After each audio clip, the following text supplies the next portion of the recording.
When HOA President Margaret stormed into my home, she saw a sick newborn baby in an incubator.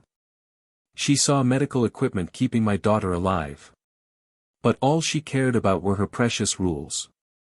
She had no idea I was the county sheriff. Big mistake. Before you watch full story, comment below from which country are you watching. Don't forget to subscribe for more amazing stories. The incubator hummed softly in our living room, a constant reminder of how fragile life could be. Inside, our daughter Emma fought for every breath. She was so tiny, barely 5 pounds, born 8 weeks too early. The doctors said she needed the specialized equipment at home for at least another month. My wife Sarah sat beside it constantly, her eyes red from crying and lack of sleep. I was Sheriff James Mitchell of Bradford County, but right now, none of that mattered. I was just a father watching his newborn daughter struggle to survive. The medical equipment required special electrical setup. We had to run heavy-duty power cables from our garage to support the incubator and monitoring systems. The cords were properly insulated, clearly marked with bright yellow safety tape, and positioned along the edge of our driveway where they would not obstruct anyone. The hospital had sent a technician to ensure everything met safety codes. Our daughter's life depended on this equipment running 24 hours a day without interruption. That morning started like any other nightmare. Sarah was checking Emma's oxygen levels when I heard the aggressive knocking on our front door. It was not a normal knock.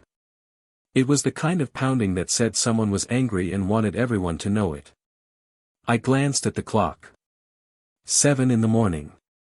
I opened the door to find Margaret Hayes, our HOA president, standing there with her arms crossed and a look of pure disgust on her face.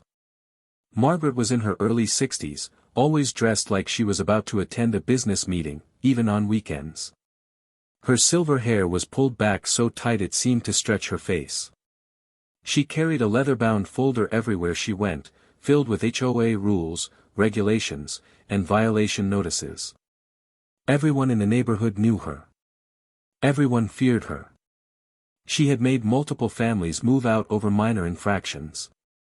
She fined people for having the wrong shade of mailbox paint. She measured grass height with a ruler. She was the kind of person who seemed to enjoy making others miserable.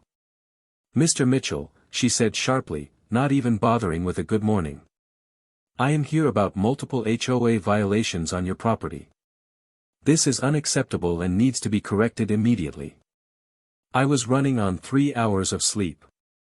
My daughter was fighting for her life 15 feet away. I did not have the energy for this. "Margaret, I'm dealing with a family emergency right now. Can this wait?" "No, it cannot wait." She pushed past me into my house without being invited. "The rules apply to everyone equally, Mr. Mitchell. Your position as sheriff does not exempt you from HOA regulations." Sarah appeared in the hallway, her face pale and exhausted. "Please, we have a sick baby. Can you just give us some time?" Margaret ignored her completely and pointed toward our living room where the medical equipment was set up. "What is all of this? This equipment was not approved by the HOA board. You need written permission for any modifications to your home." "That's an incubator for our newborn daughter," I said, trying to keep my voice steady. "She was born premature. She needs it to survive." "I understand that," Margaret said coldly, though her face showed no sympathy whatsoever. "But you still need to submit the proper paperwork.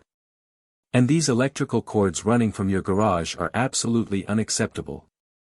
They are an eyesore and violate Section 12 of our community guidelines regarding external wiring."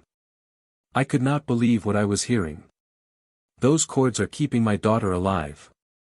Then you should have planned better and had internal wiring installed. This is a planned community, Mr. Mitchell. We have standards." She pulled out her folder and began writing a violation notice. "You have 48 hours to remove all external wiring or face daily fines of $500. Sarah started crying. "Please, you cannot do this. Our baby will die without that equipment. That sounds like a personal problem, not an HOA issue." Margaret ripped the violation notice from her pad and handed it to me. 48 hours.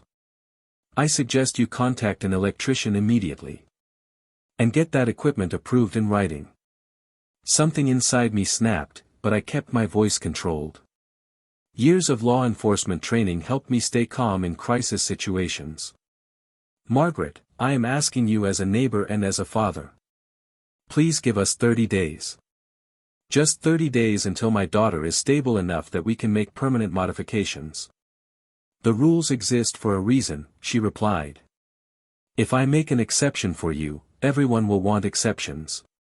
The answer is no. She turned to leave, but then she noticed something else. On our coffee table sat a small vase of flowers that friends had brought for Sarah. Next to it was Emma's baby monitor and some medical supplies. Margaret's eyes narrowed.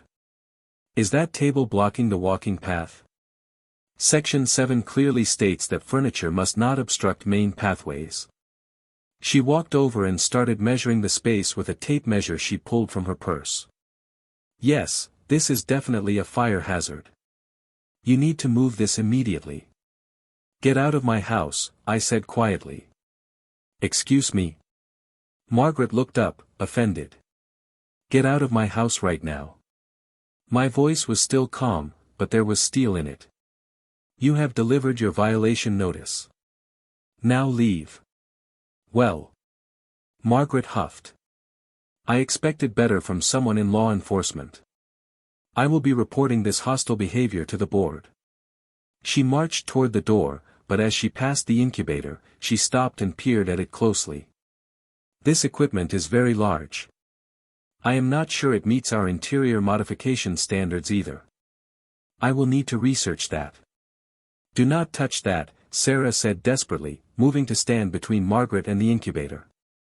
Margaret ignored her and reached out to examine the incubator more closely. I just want to see the manufacturer's label to ensure it is properly certified. I said do not touch it. Sarah's voice was shrill with panic. But Margaret was already leaning over the incubator, trying to read the small print on the back panel. In her attempt to get a better angle, her elbow knocked against the main power cord connection. The plug came loose from the extension cord junction box. The incubator's alarm immediately began shrieking as it switched to its backup battery. Emma's oxygen monitor started beeping frantically. Sarah screamed and rushed to reconnect the power, but Margaret was still in the way, now flustered and trying to fix what she had done. In her panic, Margaret grabbed the wrong cord and pulled, completely disconnecting the incubator from its power source. The lights on the incubator went dark.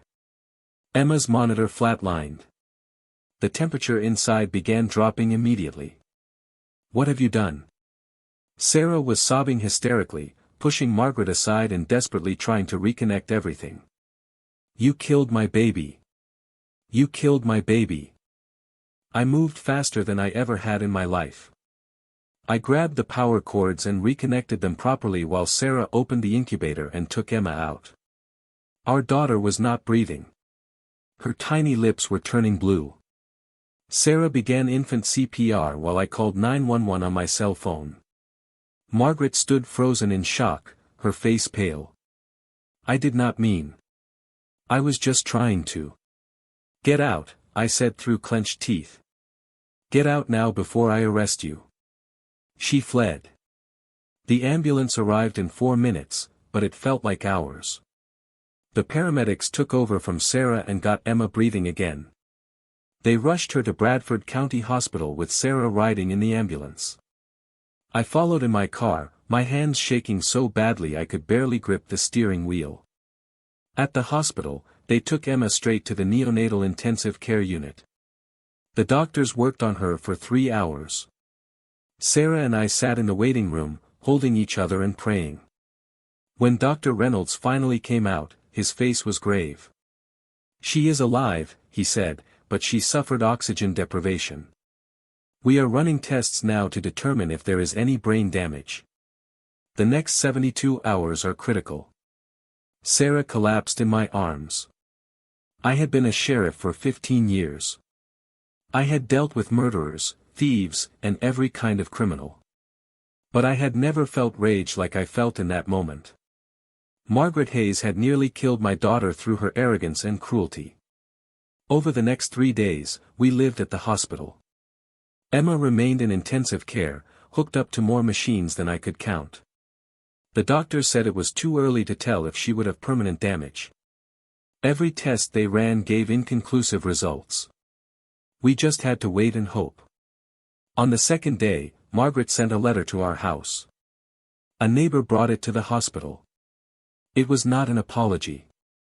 It was another HOA violation notice, this time for abandoning our property, because our garbage cans were still on the curb past collection day. She added a note at the bottom stating that she expected us to address all violations immediately upon our return, regardless of our personal circumstances. I had never used my position as sheriff for personal matters. I believed in the law and in justice being blind. But Margaret Hayes had crossed a line that could not be uncrossed. She had nearly killed my daughter and showed no remorse. She needed to face consequences. I made some calls. As county sheriff, I had resources and connections. I started investigating Margaret Hayes properly. What I found made my blood boil even more. Margaret had been abusing her power as HOA president for years. She had a history of targeting families she did not like and driving them out of the neighborhood with excessive fines and constant harassment. But it went deeper than that. She had been embezzling money from the HOA funds. Over the past 5 years, she had stolen nearly $200,000. She falsified records, created fake vendors, and paid herself secret bonuses. She used the money to fund her lifestyle while terrorizing the neighbors who unknowingly paid her salary. I also discovered that this was not the first time she had caused harm through her HOA enforcement. 3 years ago, she had forced an elderly couple to remove their wheelchair ramp because it did not match the community aesthetic guidelines. The husband had fallen trying to navigate the stairs without it and suffered a broken hip. They had sued the HOA but settled out of court with a non-disclosure agreement that Margaret had pushed through using embezzled HOA funds. There was more. She had filed false police reports against residents she wanted to intimidate. She had lied to city inspectors to get people's properties red-tagged. She had forged signatures on HOA documents. Margaret Hayes was not just a petty tyrant. She was a criminal. On the third day, Dr. Reynolds came to us with news. Emma's latest tests showed improvement. There appeared to be no permanent brain damage. She would need continued monitoring and care, but she was going to be okay. Sarah and I held our daughter and cried tears of relief and joy. Emma opened her tiny eyes and looked at us, and in that moment, I felt like the richest man in the world. But I had not forgotten about Margaret Hayes. I spent the next week building an airtight case. I worked with the county prosecutor's office, forensic accountants, and several investigators. We gathered evidence of fraud, embezzlement, forgery, and reckless endangerment. I interviewed other neighbors who had been victims of Margaret's abuse. Many were afraid to speak up initially, but when they learned what had happened to Emma, they came forward with their own stories. One woman told me Margaret had fined her $3,000 for planting the wrong color roses. When she could not pay, Margaret had placed a lien on her house. A young couple said Margaret had reported their children to Child Protective Services with false claims of neglect because their yard decorations violated HOA rules. An elderly man said Margaret had tried to force him into a nursing home by declaring his house uninhabitable over minor maintenance issues she exaggerated. The more I investigated, the more victims I found. Margaret had terrorized this neighborhood for years, and everyone was too afraid of her to fight back. But that was about to change. 2 weeks after Emma came home from the hospital, I went to Margaret's house in full uniform with 2 deputies.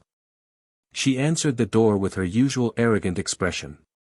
"Sheriff Mitchell, I hope you are here to discuss your outstanding HOA violations. You now owe $12,000 in fines." "Margaret Hayes," I said formally, "you are under arrest for embezzlement, fraud, forgery, and reckless endangerment." I pulled out my handcuffs. "You have the right to remain silent." The color drained from her face. What? This is ridiculous. You cannot arrest me for enforcing HOA rules. I am not arresting you for that, I said coldly. I am arresting you for stealing $200,000 from your neighbors. For falsifying official documents. For filing false police reports. And for nearly killing my daughter through criminal negligence. I have rights. I have connections. Do you know who my lawyer is?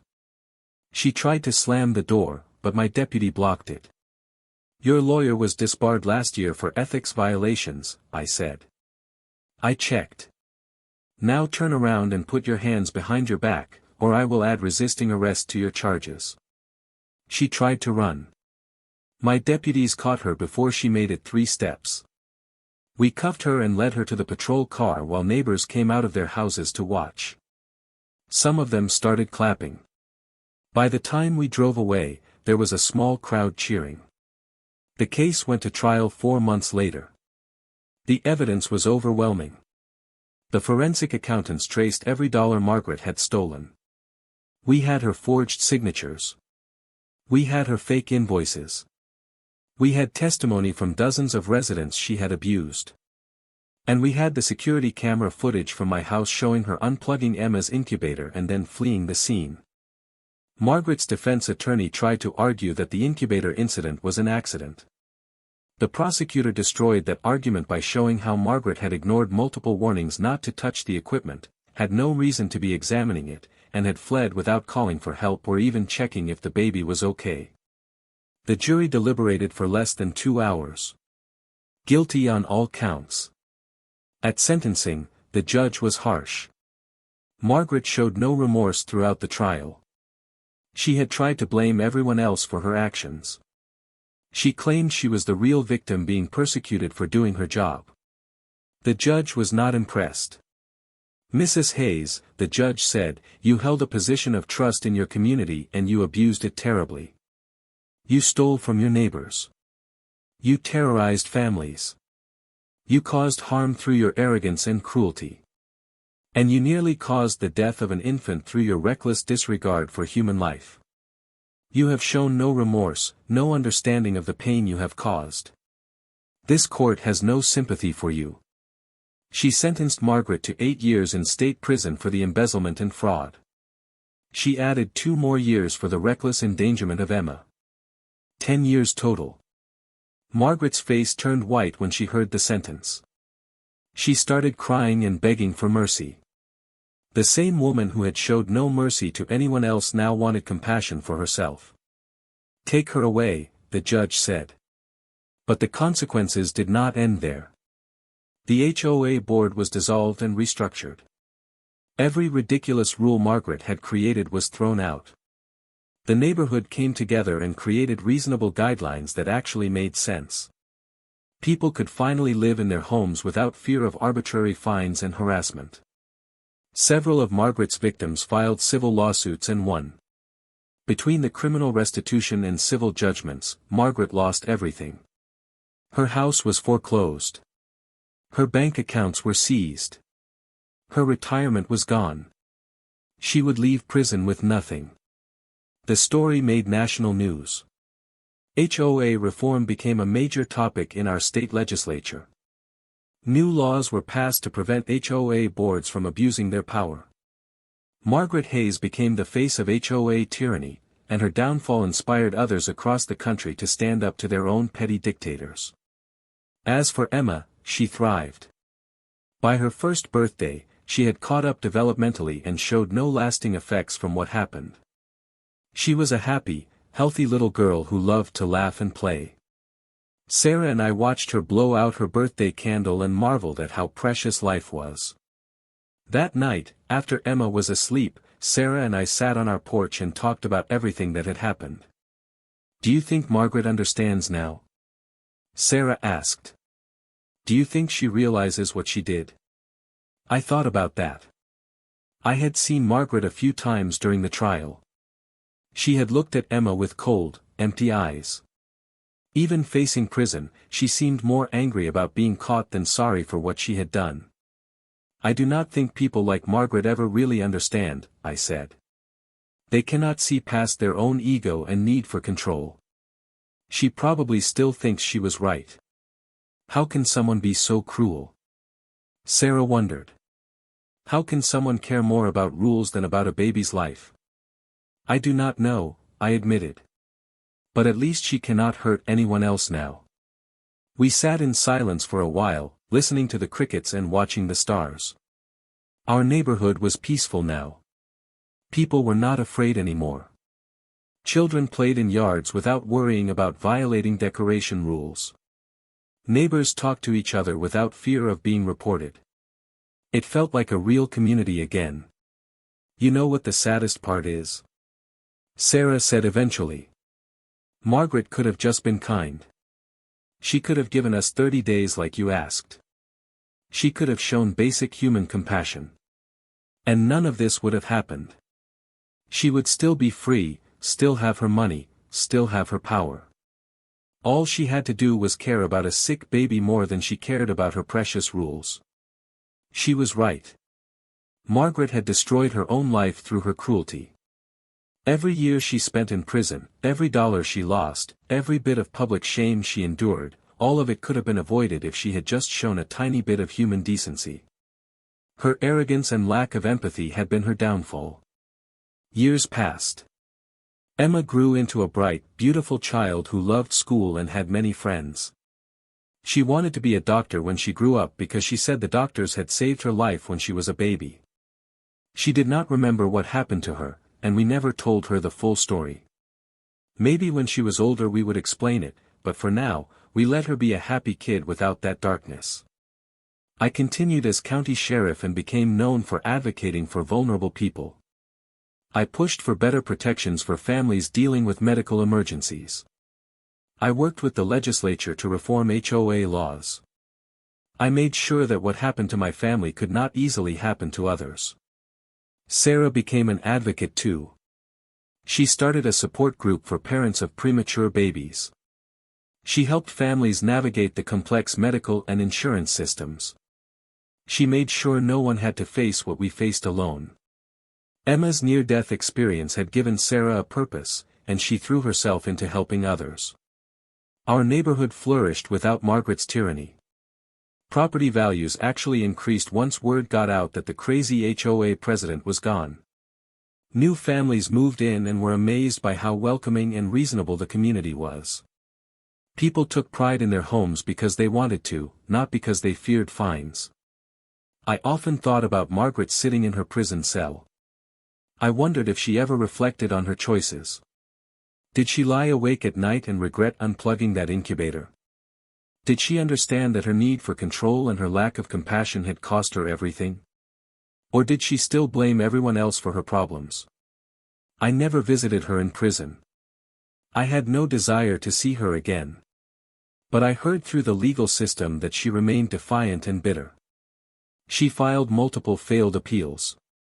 She complained constantly about her treatment. She tried to recruit other inmates into believing she was a victim of conspiracy. Margaret Hayes learned nothing from her experience because people like her never do. The most important lesson I learned from all of this was about power and responsibility. As sheriff, I had significant power in my county. I could have abused it like Margaret abused her position. But real leadership is not about control or dominance. It is about service and compassion. It is about using whatever authority you have to help people, not to hurt them. Margaret thought power meant making people afraid of you. She thought respect came from strict enforcement of arbitrary rules. She confused fear with respect, compliance with community, and control with leadership. She was wrong on every count, and her downfall proved it. On Emma's 5th birthday, we had a big party in our backyard. The whole neighborhood came. Kids ran around playing games while parents talked and laughed together. Someone brought up the old days under Margaret's reign, and everyone groaned and shared their war stories. But there was no bitterness anymore, only relief that those days were over. I watched Emma playing with her friends, so full of life and joy, and I thought about how close we came to losing her.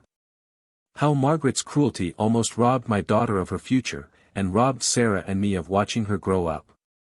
The anger I felt that day when Margaret unplugged the incubator had faded, replaced by gratitude for what we still had.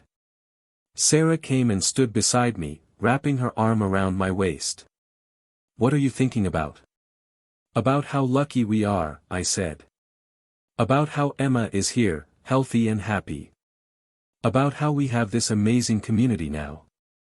About how something good came from something terrible." "Do you forgive Margaret?" she asked quietly. I considered the question carefully. "I do not forgive what she did," I said finally. "But I do not hate her anymore either.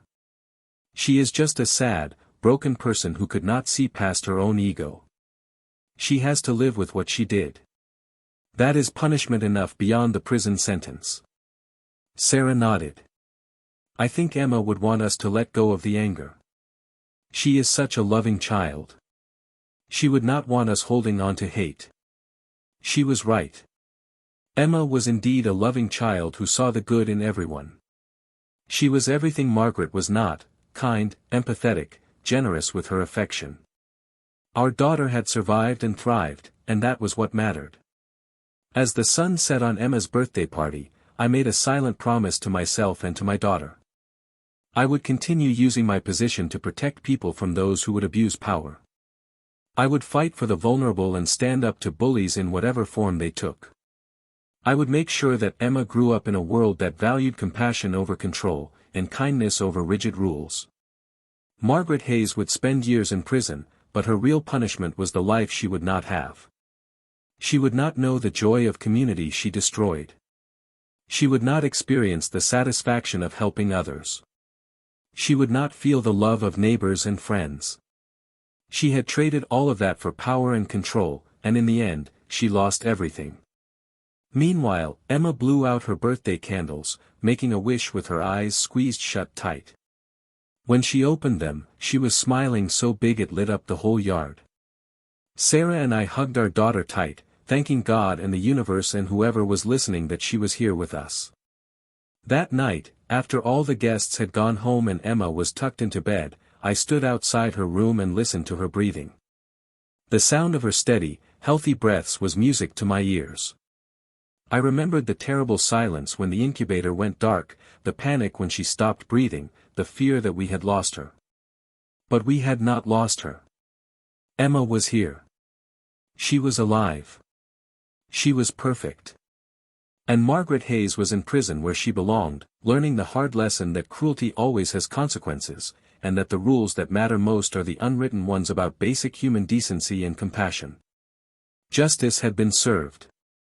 Not just through the courts and the prison sentence, but through the simple fact that love had won over hate, community had won over control, and humanity had won over heartless bureaucracy. Emma was safe. Our neighborhood was free. And Margaret's reign of terror was over forever.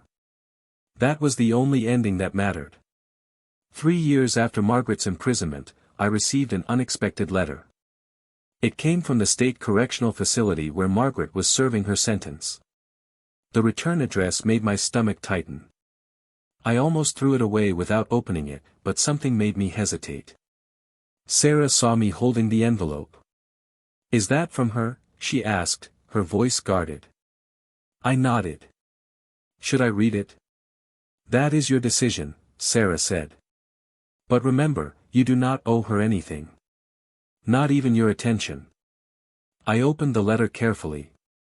Margaret's handwriting was shaky, not the confident script I remembered from all those violation notices she used to write. The letter was short. "Sheriff Mitchell, I know I have no right to contact you. I know sorry is not enough for what I did. But I need you to know that I think about that day every single moment. I see your daughter's face when I close my eyes. I hear her mother's screams. I destroyed everything, including myself. Prison has given me time to understand what I became. I was so obsessed with control that I lost my humanity. I nearly killed an innocent baby because I cared more about rules than about life. There is no forgiveness for that. I am not asking for it. I just needed you to know that I finally understand what I did. I hope your daughter is healthy and happy. That is all that matters. Margaret Hayes. I read the letter twice, trying to determine if it was genuine or another manipulation. With Margaret, it was hard to tell. But something in the shaky handwriting and simple words felt different from the arrogant woman I had arrested. I showed the letter to Sarah. She read it silently, her expression unreadable. When she finished, she folded it carefully and handed it back to me. "Do you believe her?" she asked. "I do not know," I admitted. "Maybe prison changed her. Maybe she finally understands. Or maybe she is just miserable and wants to feel better about herself." "Does it matter?" Sarah asked wisely. "Whether she is truly sorry or not, it does not change what happened. Emma is healthy. We are happy. Margaret is in prison. Her apology or lack of one does not affect our lives anymore." She was absolutely right. I put the letter in a drawer and never responded to it. Margaret's redemption, if it was real, was her own journey to make. We had moved on. Emma started second grade that fall. She made the honor roll and joined the school choir. She had a beautiful singing voice that filled our house with joy. She made friends easily and was known for her kindness to other children. Teachers said she was always the first to help someone who was struggling or comfort someone who was sad. One day, Emma came home from school with a question that stopped me in my tracks. "Daddy, why do I have to go to the doctor more than other kids?" Sarah and I had always been honest with her in age-appropriate ways. We sat her down and explained that she had been born very early and very sick, but that the doctors had saved her and now she was perfectly healthy. The extra checkups were just to make sure she stayed that way. "Was I brave?" she asked with wide eyes. "You were the bravest person I have ever known," I told her, pulling her into a hug. "You fought so hard to stay with us." "I am glad I did," she said simply. "I love being alive. I love you and Mommy and our house and my friends and everything." Those simple words from my 8-year-old daughter held more wisdom than Margaret Hayes had possessed in 60-plus years of life. Emma understood what Margaret never did, that being alive, being loved, being part of a community, these were the things that mattered. Not control, not power, not enforcing rules for the sake of rules. The neighborhood continued to thrive. We elected a new HOA board that actually served the community instead of terrorizing it. They focused on genuine safety issues and maintaining common areas. They treated residents like neighbors, not subjects. It was amazing how much better life became when people in power chose service over dominance. I was re-elected sheriff twice more. Each time, I thought about the lesson Margaret had taught me through her terrible example. Power corrupts when people forget why they have it. Authority is a responsibility, not a privilege. And the moment you start caring more about rules than about people, you have lost your way. On Emma's 10th birthday, we had another neighborhood party. It had become a tradition. Emma insisted on inviting every kid in the neighborhood, and most of them came. Our backyard was full of laughter, music, and joy. An elderly neighbor named Mr. Chen approached me during the party. He had lived in the neighborhood longer than anyone. "Sheriff, I wanted to thank you," he said quietly. "For what, Mr. Chen?" "For saving us from that woman. For giving us our home back. Before you stopped her, I was planning to move. I could not take the harassment anymore. But you stood up to her when nobody else could. You gave us a real community again." His words touched me deeply. "I just did what was right." "That is more than most people do," he replied. "Especially when it is hard. Especially when it costs something. You are a good man, Sheriff Mitchell. Your daughter is lucky to have you." I watched Emma playing with her friends, so full of life and happiness. "I am the lucky one, Mr. Chen. She survived. That is all that matters." As the sun set and guests began to leave, Emma hugged each person goodbye. She had such a loving heart. She made everyone feel special and appreciated. I realized that Emma, in her innocence and kindness, was the perfect response to Margaret's cruelty. Where Margaret had spread fear and misery, Emma spread joy and love.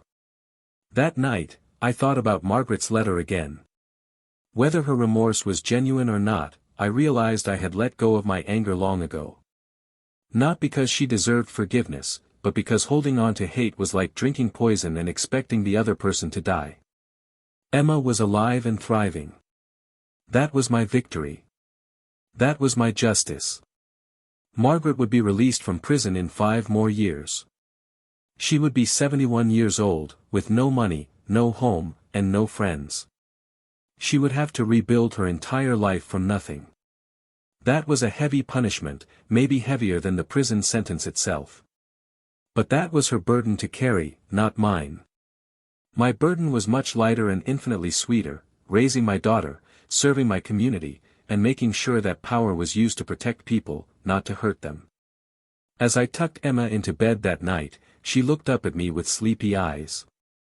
"Daddy, today was the best birthday ever. I am glad, sweetheart. I hope I have a million more birthdays just like this one." "Me too, Emma. Me too." I kissed her forehead and turned off the light. In the darkness, I could hear her breathing softly, peacefully. That sound, which I had feared I would never hear again, was the sweetest sound in the world. Margaret Hayes had tried to take that from us. She had failed. And in failing, she had lost everything while we had gained a deeper appreciation for everything we had. Justice, real justice, was not just about punishment. It was about protection. It was about ensuring that the innocent could sleep safely at night. It was about standing between the cruel and their victims. It was about choosing compassion over control, every single time. Emma was alive. That was the victory that mattered most. Everything else was just details in a story that had the only ending worth having: love triumphed over hate, and kindness defeated cruelty. And somewhere in a prison cell, Margaret Hayes lived with the consequences of forgetting that simple truth.